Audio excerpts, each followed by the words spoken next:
I have no fear, and I will finish what I start, or someone will, because it needs to be done.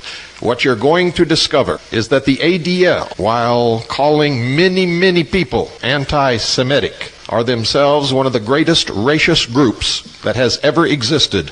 The B'nai B'rith, a pivotal player in the British Freemasonic plot to destroy the Union, was implicated in Lincoln's assassination, something that you've never been taught.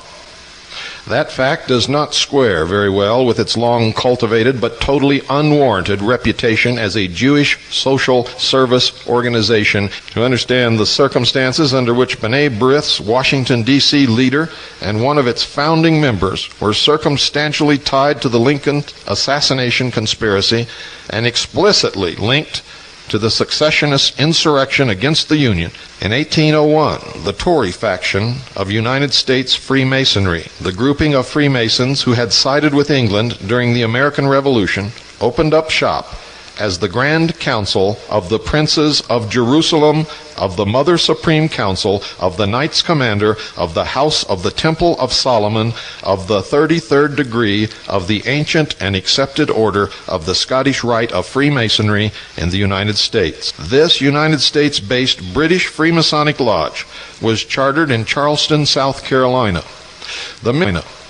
The members of this British-led secret society would direct the Confederate secessionist insurrection a half-century later, and other Scottish Rite members would be among the founders of the B'nai B'rith. They, too, would be leading Confederates. Many of these early Masons became wealthy through their business dealings with the British East India Company and the Dutch West India Company in both the cotton and the slave trade.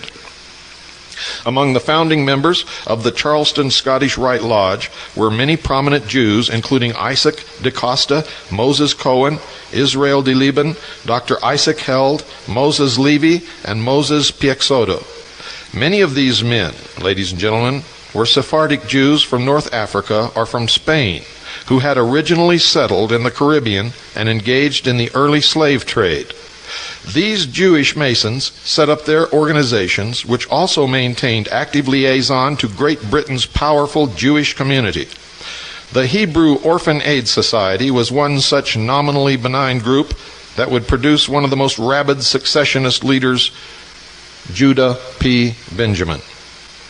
Although today, any reports of the Freemasonic roots and structure of B'nai B'rith are usually greeted with a torrent of allegations of anti-Semitism, back in the formative years, B'nai B'rith's own magazine, The Menorah, offered the following information about the founders of the group, and listen to this very carefully. Their reunions were frequent, and several of them being members of existing benevolent societies, especially the Order of Freemasons and Oddfellows, they finally concluded that a somewhat similar organization, but based upon the Jewish idea, would best obtain their object. The synagogue, for instance, might be compared to a lodge room.